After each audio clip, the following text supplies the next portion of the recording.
ഇതിൻ്റെ ഫ്രണ്ടിൽ പോയിട്ട് പോണം എന്ന് പറഞ്ഞുകൊണ്ടിരിക്കുന്നവർ നമ്മുടെ കൂടെ വരണം എന്ന്.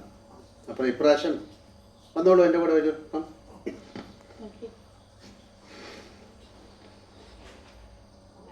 രേണുവിനെ ഞങ്ങൾ കൊണ്ടുപോകണം. കാര്യം രേണുവിന് എപ്പോഴും പോയിട്ടെ പോണം എന്ന് പറഞ്ഞു.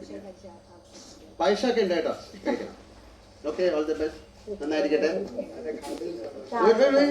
ഓക്കെ, ഓ സന്തോഷം. ഓക്കെ, ഹാപ്പി ഓണം എല്ലാവർക്കും. എന്താണെന്നറിയാമോ, എപ്പോഴും റിക്വസ്റ്റ് ചെയ്തുകൊണ്ടിരിക്കുകയാണ് എനിക്ക് പുറത്ത് പോകണം, നിങ്ങൾ കാണാതെ. അപ്പം അത്രയും അവർക്ക് പ്രയാസം ഉണ്ടെങ്കിൽ ഞാൻ കൊണ്ടുപോയേക്കാം. അവിടെ നിൽക്കാൻ പറ്റുന്നില്ലേ? ലാലേട്ടാ, സുധിച്ചേട്ടൻ മരിച്ച സമയത്ത് ഒരു ട്രോമ വന്നിരുന്നു, ഒരു വല്ലാത്തൊരവസ്ഥ വന്നിരുന്നു. സോ അന്ന് എനിക്ക് എല്ലാവരും അടുത്തുണ്ടായിരുന്നു. ഞാൻ യാത്ര ചെയ്യുന്നതൊക്കെ ഈ ഒരു ഇത് മാറാനായിരുന്നു. പക്ഷേ ഇവിടെ വന്നപ്പോൾ എനിക്ക് ആ ഒരു സാധനം വന്നു. ഞാനാകാൻ പറ്റുന്നില്ലാതായിപ്പോയി. അത് എൻ്റെ ഉള്ളിലെ ഒരിതാണ്. അതുകൊണ്ട് ഞാൻ ആകെപ്പാടെ ഡൗൺ ആയിട്ട് ആദ്യം തൊട്ടേ പിന്നെ